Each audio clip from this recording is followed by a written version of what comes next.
The rifle trembled in Cordelia May's weathered hands as 6 towering shadows emerged from the canyon mist, their war paint gleaming like blood in the dying sunset. She'd killed 3 rattlers that morning and skinned a deer before noon, but nothing had prepared her for the sight of these Apache warriors, each standing well over 6 feet, their massive frames moving with the fluid grace of mountain cats. "Drop the weapon, white woman," the tallest one commanded, his voice carrying the rumble of distant thunder. His obsidian eyes never left hers as he stepped forward, eagle feathers dancing in his jet-black hair. "We have not come to harm you." Cordelia's finger hovered over the trigger. 5 years alone in this godforsaken valley had taught her that mercy was a luxury she couldn't afford. The Cherokee had taught her their language before the soldiers came. The Mexican traders had shown her which roots would keep her alive through winter. But these men, these giants who seemed carved from the very stone of the canyon walls, they were something else entirely. "Then why are you here?" she demanded, her voice steadier than her hands. The wind whipped her auburn hair across her face, and she could smell the sage smoke that clung to their buckskin clothing. The leader, his name was Kestrel Who Soars, though she wouldn't learn this for days, tilted his head slightly. Behind him, his 5 companions remained motionless as statues. Bear Claw with his scarred chest, Swift River whose hands never strayed far from his tomahawk, Stoneheart the quiet giant, Windwalker the youngest with eyes like storm clouds, and Raven Song whose very presence seemed to hum with some ancient power. "Because the spirits told us of a woman who lives like a ghost," Kestrel Who Soars replied. "A woman who talks to the dead at night and grows corn where no corn should grow. A woman who has forgotten how to trust, how to love, how to live among her own kind." Cordelia's breath caught in her throat. How could they know about the conversation she held with her departed husband's memory? How could they know about the impossible garden she'd coaxed from the alkali soil using techniques learned from dreams? "I don't know what you're talking about," she lied, lowering the rifle slightly. Her cabin stood behind her like a fortress of split logs and broken dreams, its windows dark and unwelcoming. She'd built it with her own hands after the fever took Benjamin, after the bank took their farm, after the world decided she was worth nothing more than the dust beneath its boots. Bear Claw stepped forward, his massive frame dwarfing even his companions. When he spoke, his voice carried the gentleness of falling snow despite his fearsome appearance. "The lonely die young, even when their bodies continue to breathe. We have come because loneliness is a sickness, and we are healers." "Healers?" Cordelia laughed bitterly, though tears stung her eyes. "You're warriors, killers." "We are both," Raven Song said quietly, his words carrying an otherworldly resonance that seemed to vibrate in her chest. "As are you, Cordelia May Henderson, as are you." The use of her full name, her maiden name that no one in this territory could possibly know, sent ice water through her veins. The rifle slipped from her nerveless fingers, clattering against the porch steps. "How do you know my name?" Cordelia whispered, pressing her back against the cabin door as if the weathered wood could somehow shield her from the impossible. Kestrel Who Soars reached down and picked up her fallen rifle, checking the chamber with practiced efficiency before setting it carefully against the porch railing. "We know many things. We know you were born during the winter of the great storm. We know you lost 3 children before they drew breath. We know your husband died calling your name, and you have spoken to no living soul for 17 moons." Each word struck her like a physical blow. Stoneheart, the massive warrior whose face bore ritual scars that formed intricate patterns across his cheekbones, stepped closer. When he spoke, his voice was surprisingly gentle. "We know you sing to the vegetables in your garden, and they grow strong because they feel your love. We know you have a gift that your own people feared." "That's enough," Cordelia snapped, though her voice cracked like autumn leaves. "What do you want from me?" Windwalker, whose youth was betrayed only by the wisdom in his storm-colored eyes, gestured toward the vast expanse of the valley. We want to offer you what you have been denied, a family, a place to belong, brothers who will never leave you, never die, never abandon you to face the darkness alone. Brothers? The word tasted foreign on her tongue. Swift River's hands moved in elaborate gestures as he spoke, his words painting pictures in the air. Our tribe has an ancient law. When 6 warriors find a soul broken by solitude, they may offer the bond of eternal kinship. Not marriage, something deeper, something that death cannot touch. Cordelia studied their faces, searching for deception, for the cruel joke that surely hid behind this impossible offer.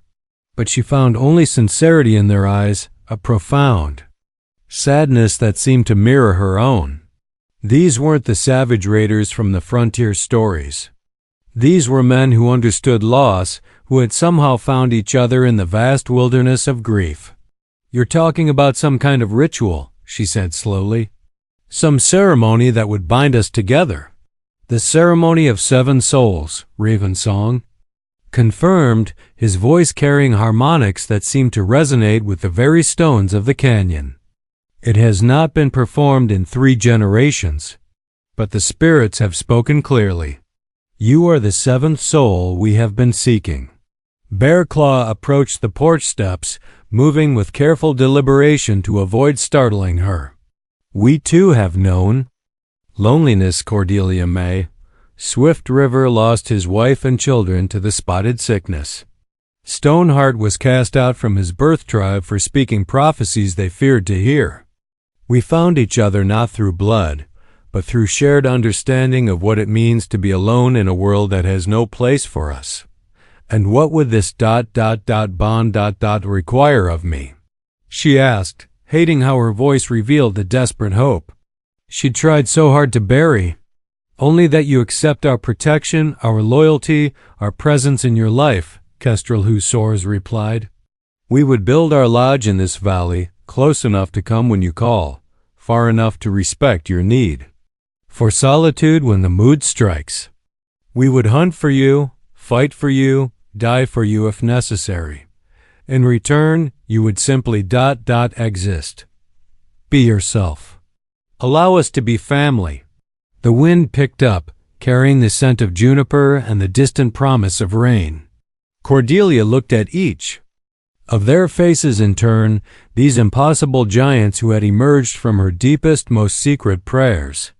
For 5 years she had spoken to ghosts, had tended a garden that shouldn't grow, had survived on determination and the stubborn refusal to surrender to despair. But here, in the presence of these 6 warriors who spoke of ancient laws and eternal bonds, she felt something she had thought lost forever, the possibility of hope. "What happens if I say yes?" she whispered. "Then you will never be alone again," they answered in unison, their voices creating a harmony that seemed to call forth echoes from the very walls of the canyon. 3 days later, Cordelia stood in the center of a sacred circle marked with symbols that seemed to shift and breathe in the flickering firelight. The Apache had spent those days in preparation, gathering specific stones from 7 different peaks, crafting ceremonial items from materials that carried spiritual significance, and fasting until their eyes held the otherworldly gleam of men walking between worlds. "Are you certain?"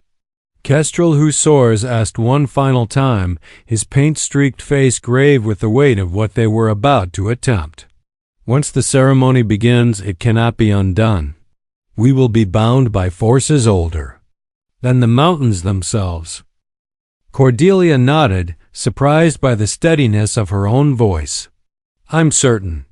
She had dressed in her finest remaining gown, a blue silk that Benjamin had bought for their wedding, carefully preserved through 5 years of hardship. It seemed appropriate to wear something that carried memories of love for a ceremony that promised to create new bonds. The 6 warriors began to move in a slow circle around her, their feet following patterns that had been old when the Spanish first set foot on this continent. Each carried an element that represented a different aspect of protection.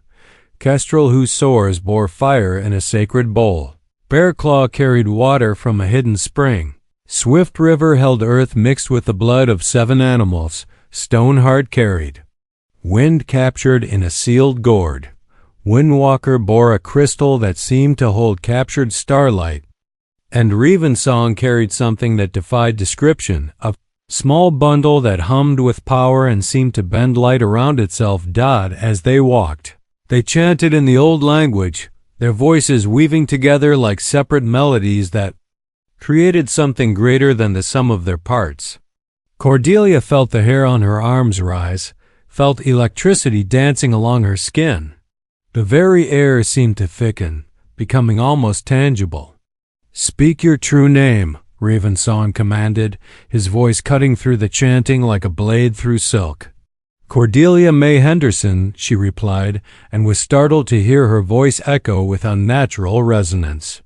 "Speak your grief, Stoneheart." Intoned, "I have buried my husband, my children, my hope. I have spoken to the dead and found them better company than the living. I have grown crops from barren ground and made a home where no home should be. I am alone, and I am tired of being alone." The warriors raised their voices higher, the chanting becoming almost hypnotic. Cordelia felt herself swaying slightly, caught up in rhythms that seemed to synchronize with her heartbeat, her breathing, the very pulse of blood through her veins. "Speak your desire," Windwalker called out. I want to belong somewhere, to someone. I want to matter again. I want to wake up knowing that if I don't, someone will miss me. I want to love without fear of loss, to trust without the certainty of betrayal. I want to be part of something larger than my own survival." The chanting stopped abruptly, leaving a silence so profound that Cordelia could hear her own heartbeat thundering in her ears. The 6 warriors stepped forward as one, each placing their ceremonial element at her feet. As the objects touched the earth, they began to glow with soft phosphorescent light. "Then accept our bond," Kestrel, whose swords said solemnly. "Accept our strength as your strength, our lives as pledged to your protection, our spirits as eternally linked to yours. Accept that you are no longer 1, but 7. Accept that death itself cannot break what we forge here tonight." "I accept," Cordelia breathed, and the words seemed to leave her lips with physical weight, falling into the circle like stones dropped into still water. The effect was immediate and overwhelming. Power rushed through her like lightning, connecting her to each of the 6 men in ways that transcended physical sensation. She could feel their thoughts, their emotions, their very life forces pulsing in harmony with her own. Bearclaw's steady strength, Swift River's fierce protectiveness, Stoneheart's deep wisdom, Windwalker's youthful passion, Ravensong's mystical power, and Kestrel, whose soar's unwavering leadership, all of it flowed through her, around her, becoming part of her. And in that moment, for the first time in 5 years, Cordelia May Henderson was not alone. The transformation began slowly, like dawn creeping across the valley floor. In the weeks following the ceremony, Cordelia discovered that the bond she'd accepted was far more complex and beautiful than she'd imagined. Each morning, she would wake to find that one of the brothers had already begun the day's work. Bearclaw might be splitting firewood with methodical precision, his massive frame making short work of logs that would have taken her hours to manage. Swift River could be found tending to repairs on the cabin, his skilled hands strengthening joints and replacing boards with the patient expertise of a master craftsman. "You don't have to do this," she protested on the 4th morning, finding Windwalker carefully weeding her impossible garden. "I've managed alone for years."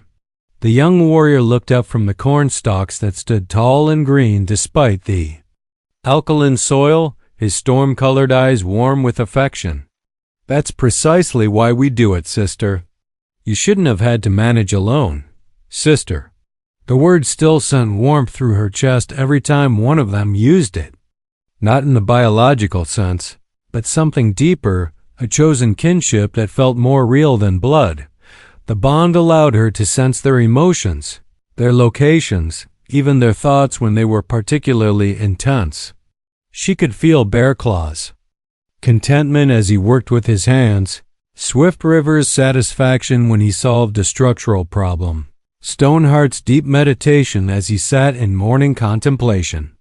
It should have been overwhelming, but instead it felt like finally being able to hear a symphony after years of silence. Raven's song appeared beside her as if materializing from the morning mist, his mysterious bundle never far from his side. "You're learning to navigate the connection," he observed, settling cross-legged beside the garden. "It's like learning to use a new sense," Cordelia admitted, absently deadheading a tomato plant. "Sometimes I catch myself reaching for Kestrel Who Soars thoughts when I'm trying to remember where I put something. The bond grows stronger with time," Ravensong explained.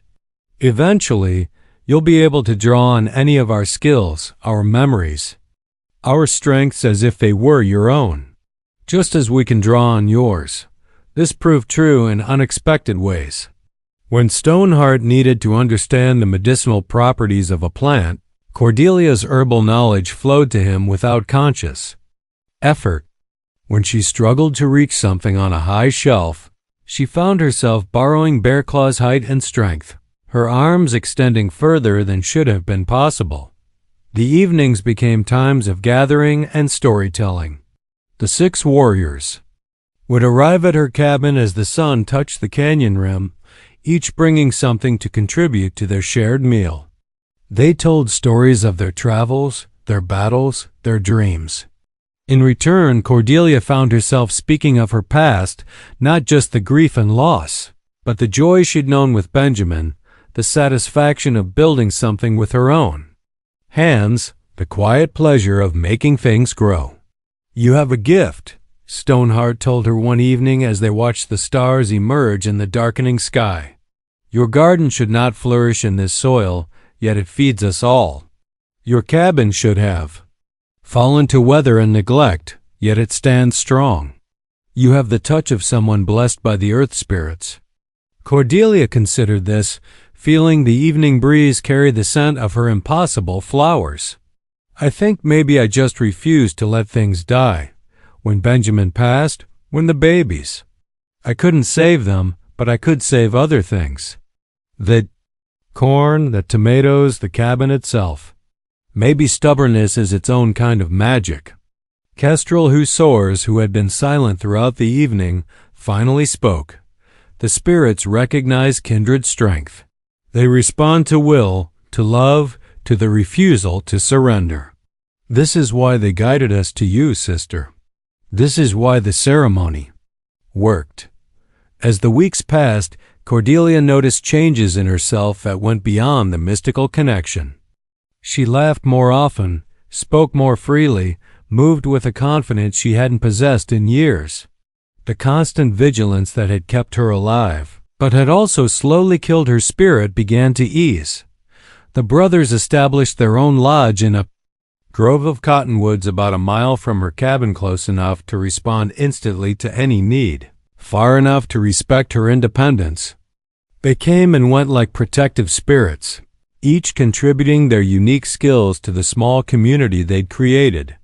For the first time since Benjamin's death, Cordelia May Henderson was truly, completely, radiantly alive. The trouble arrived. On a scorching August morning, in the form of dust clouds on the horizon and the glint of cavalry sabers in the harsh sunlight, Cordelia felt the disturbance through the bond before she saw the approaching riders. A sharp spike of alarm from Kestrel Who Soars, who was hunting in the high country, followed by the cold rage that flowed from all 6 of her brothers simultaneously. 23. Soldiers rode into her valley, their blue uniforms dark with sweat, their horses lathered from hard riding. At their head rode a colonel whose face bore the kind of harsh lines that came from years of viewing the world as something to be conquered rather than understood. "Ma'am," the colonel said, touching his hat brim in a gesture that held no real Respect. Colonel Mordecai Hutchinson, United States Cavalry. We've had reports of hostile Apache in this area. For your safety, we're going to need you to pack your belongings and accompany us back to Fort Bridger. Cordelia stood on her porch, feeling the presence of her 6 brothers moving like shadows through the canyon, positioning themselves for whatever might come. Through the bond, she sensed their readiness, their absolute commitment to her protection, their willingness to die before letting her be taken. I appreciate your concern, Colonel, she replied calmly, but I'm quite safe here. I have no intention of leaving my home. The Colonel's eyes narrowed as he surveyed her impossible garden, the well-maintained cabin, the clear signs of prosperity in a place where no white woman should have been able to survive alone. Ma'am, I don't think you understand the situation. These Apache we're tracking aren't the reservation Indians. These are hostile, 6 of them, all wanted for various crimes against settlers. They're dangerous, and they're in this area. Through the bond, Cordelia felt Swift River's bitter amusement at the word crimes that consisted mainly of refusing to be herded onto reservations, of hunting on lands their people had occupied for generations, of defending themselves against unprovoked attacks. I haven't seen any hostile Indians, Cordelia said truthfully. Perhaps they've moved on. Perhaps, the Colonel agreed, though his tone suggested he believed otherwise. Nevertheless, military protocol requires that we secure any civilians in potential danger zones. You'll need to come with us, and if I refuse? The Colonel's hand dropped casually to rest on his sidearm. Ma'am, I surely hope you won't make this difficult. We're here for your protection, but orders are orders. The threat hung in the air like smoke from a grass fire.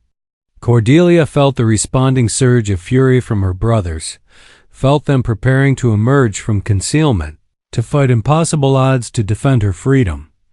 But she also felt something else through the bonded deep, strategic patience from Stoneheart, a whispered suggestion that there might be another way. Colonel, she said slowly, I wonder if you might spare a few minutes to see what I've accomplished here. It seems a shame to abandon all this work without proper consideration. Something in her tone, perhaps, or the way she gestured toward her thriving garden caught the Colonel's attention. He dismounted, gesturing for his men to do the same. I suppose a few minutes won't hurt. As she led him through her domain, Cordelia began to speak. She told him about the challenges of surviving alone, about the techniques she'd learned for making crops grow in impossible soil, about the delicate balance she'd achieved with the natural world around her. She spoke of her late husband's dream of turning this valley into a productive homestead, of her own determination to honor his memory by succeeding where others had failed. What she didn't mention, but what became increasingly obvious to the Colonel, was that her success was almost supernatural. The garden that shouldn't exist, the cabin that showed no signs of the deterioration that should have claimed any structure left unattended, the sense of peace and prosperity that seemed to radiate from the very ground. How do you do it? The Colonel asked finally, staring at corn stalks that reached toward the sky with impossible vigor. Faith, Cordelia replied simply, and the understanding that some things are worth protecting, no matter the cost. Through the bond, she felt her brother's approval, their pride in her wisdom, their readiness to support whatever plan she was weaving. The Colonel stood silent for a long moment, studying her face as if trying to read some hidden truth written there. Finally, he spoke. Mrs. Henderson, he said formally, I'm going to make a decision that may well cost me my career. I'm going to report that this valley showed no signs of hostile activity, and that the civilian we found here was determined to be in no immediate danger. But I want your word, your solemn word, that if you encounter any trouble, any danger at all, you'll signal us immediately. You have my word, Cordelia agreed and meant it. If genuine danger threatened her brothers, she would indeed call for help, their help. As the soldiers prepared to leave, the colonel paused beside his horse. "Those Apache we're tracking," he said quietly. "If you do see them, they're not what the reports make them out to be. Good men, from what I can tell. Men who've lost everything and are just trying to find a place to exist in peace." He swung into his saddle. Sometimes the best thing a soldier can do is know when not to fight. Long after the dust of their departure had settled, Cordelia remained on her porch, marveling at the unexpected wisdom of a career military man who had chosen compassion over orders. Through the bond, she felt her brother's profound relief, their gratitude, and their renewed commitment to the woman who had protected them with nothing more than words and an unshakable faith in the power of understanding. Autumn painted the canyon walls in shades of gold and crimson, and with the changing season came a deepening of the bonds that connected Cordelia to her 6 Apache brothers. What had begun as a mystical ceremony had evolved into something that transcended magic, a family forged not by blood but by choice, strengthened daily by shared purpose and mutual devotion. The morning rituals had become as natural as breathing. Cordelia would wake to find Revensong already preparing the day's medicines, his mysterious bundle open to reveal an array of healing herbs that seemed to glow with inner light. Bearclaw would be returning from his dawn hunt, moving silently, despite his massive frame, always carrying exactly what they needed for the day's meals. "Sister," Windwalker called from the garden, his voice carrying the excitement of discovery. "Come see what your corn has decided to do." Cordelia set aside her mending and walked to where the young warrior stood among the stalks. What she saw made her catch her breath in wonder. The corn, which by all rights should have been ready for harvest weeks ago, had begun producing a second crop, something that shouldn't have been possible in this climate, in this soil, under any natural circumstances. "The spirits are pleased with our bond," Stoneheart observed, emerging from the morning shadows like a man made of granite and wisdom. "The land itself celebrates the end of your loneliness." This phenomenon extended beyond the garden. The cabins. Walls had grown stronger, the joints tighter, the roof more weather-resistant. The well that had always provided adequate water now flowed with such abundance that it had formed a small stream running toward the cottonwood grove, where the brothers had built their lodge. Through the bond, Cordelia could feel their individual personalities growing more distinct even as their connection deepened. Swift River's quick intelligence, always analyzing and solving problems before they fully materialized. Bearclaw's steady strength, reliable as mountain stone and twice as enduring. Windwalker's passionate enthusiasm for life, tempered now by growing wisdom. Stoneheart's deep spirituality, his connection to forces beyond the physical world. Ravensong's mysterious power, which seemed to bend reality itself around his will. And Kestrel, whose soars the leader whose presence anchored them all, whose vision had guided them to her, whose unwavering commitment to their bond provided the foundation for everything they were building together. "I dreamed of cities last night," Cordelia told them one evening as they gathered around the fire pit behind her cabin. "Great cities full of people, but every person was alone. Surrounded by thousands, but alone. I woke up grateful to be here, in this empty valley, with you 6. "The white man's world has forgotten the old truths," Kestrel who soars replied, his weathered face thoughtful in the firelight. "They believe that strength comes from independence, that safety comes from walls, that happiness comes from possessions. They have lost the understanding that true power flows from connection, from bonds freely chosen and carefully tended." Swift River added wood to the fire, sending sparks dancing toward the star-scattered sky. "Our own people sometimes forget. As well, they speak of the old ways while embracing the new hatreds. They fight among themselves while the real enemy destroys the land we all depend upon." "What is the real enemy?" Cordelia asked, though she suspected she knew the answer. Loneliness, Ravensong said simply. Disconnection. The belief that we are separate from each other, from the land, from the spirits that move through all things. Every cruelty, every violence, every destruction begins with someone who has forgotten that we are all part of the same great web of existence. As winter approached, the brothers began teaching Cordelia skills that would have seemed impossible. Before the bond, Stoneheart showed her how to find water by listening to the earth's whispers. Windwalker taught her to read weather patterns in the flight of birds, the behavior of insects, the angle of light through clouds. Most remarkably, Ravensong began sharing his mystical knowledge, showing her how to encourage the growth of plants. Not just through practical gardening, but through direct communion with the spirits that dwelt within seeds and soil and sunlight. You already knew this, he told her as she successfully coaxed a winter squash vine to produce fruit despite the killing frost. The ceremony didn't give you new abilities, it simply awakened what was always within you. One snowy December evening, as they sat together in her cabin while the wind howled through the canyon, Cordelia realized that she had become something she'd never imagined possible. Not just a woman who had survived alone, but a woman who had transcended solitude entirely. I want to ask you something, she said, looking at each of their faces in turn. And I need you to be honest. Do you ever regret the choice you made? Do you ever wish you were free to leave, to pursue your own paths without being bound to one lonely woman in the middle of nowhere? The silence that followed wasn't the silence of consideration, but the silence of men who found the question so fundamentally incomprehensible that they needed a moment to formulate a response. Finally, Bearclaw spoke, his deep voice warm with affection. Sister, you ask if we regret finding our family.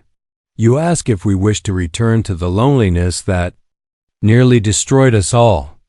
The answer is that we would make the same choice every day in every lifetime until the stars burn out and the mountains crumble to dust.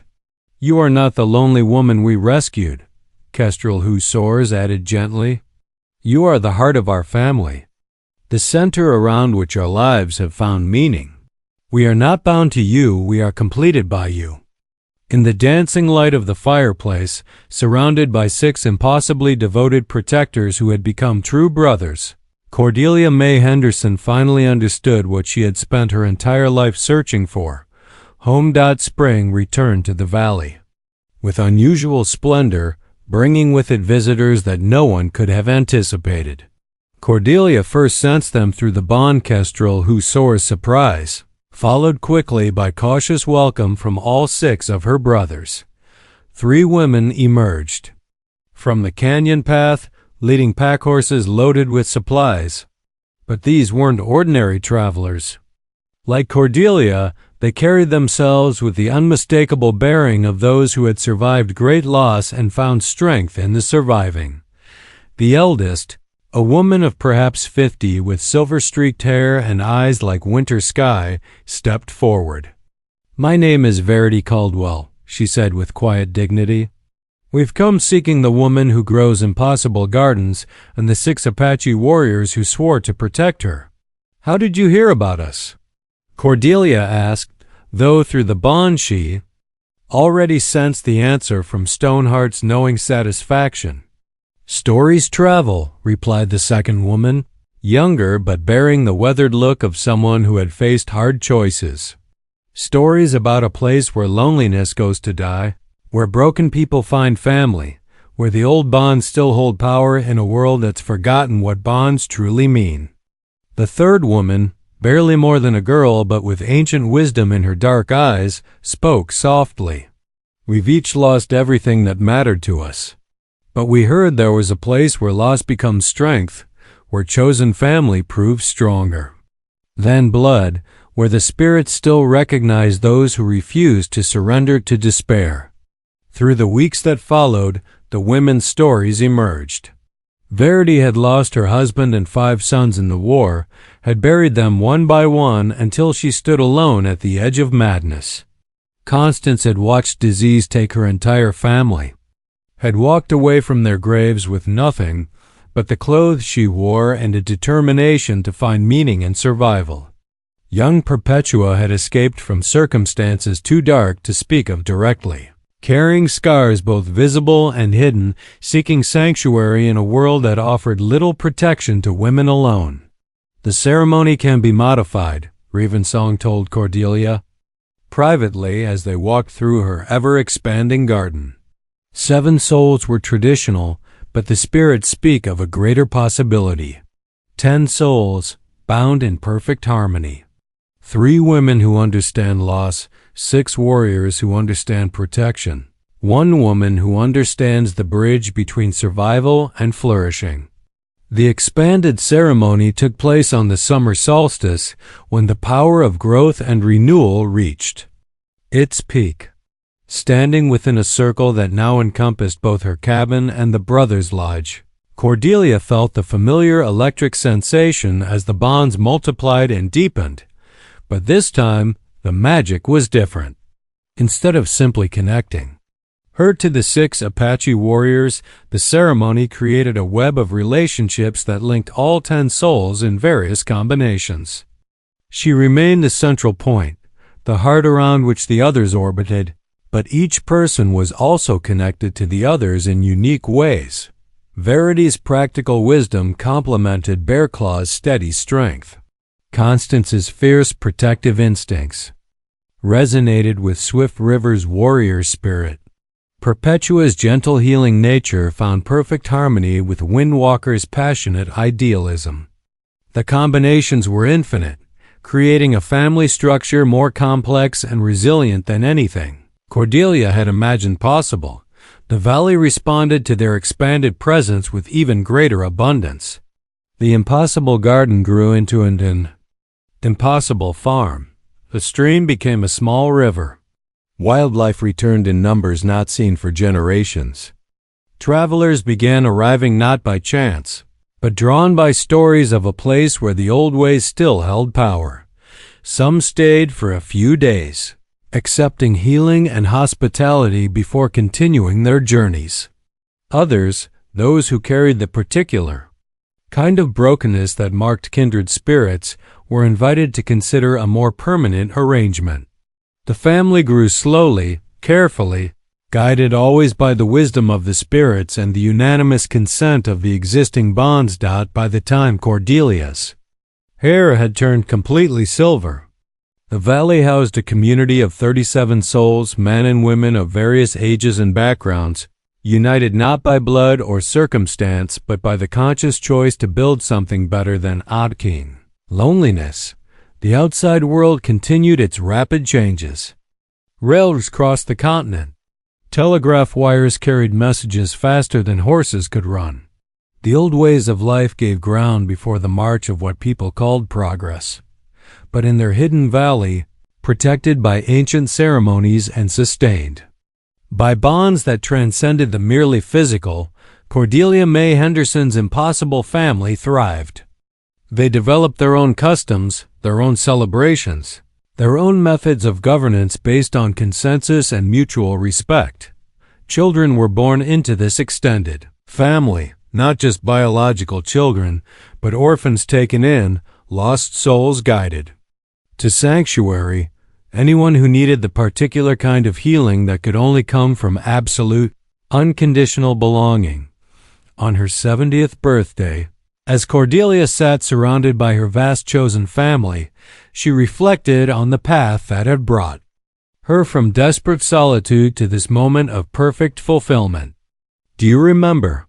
asked Kestrel Who Soars, now ancient but still radiating the quiet authority that had first drawn her to trust him. "When you thought your story was ending?" Cordelia smiled, watching her great-grandchildren biological and adopted alike playing games that blended Cherokee traditions with Apache wisdom and white ingenuity. "I remember thinking I was already dead, just too stubborn to lie down."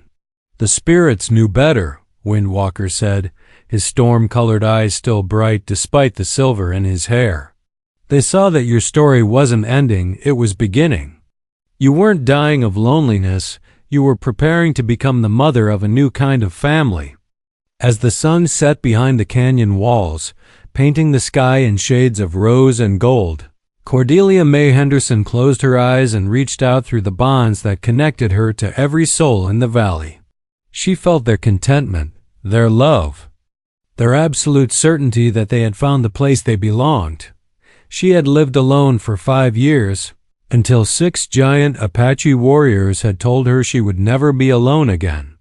They had kept their promise in ways none of them could have imagined, creating not just companionship but a legacy that would endure for generations. In a world increasingly defined by disconnection and isolation, they had proved that the bonds of choice, commitment, and unconditional love remained the strongest force in human experience. And in the hidden valley where impossible gardens grew and broken souls found healing, the story continued to unfold, one chosen family member at a time.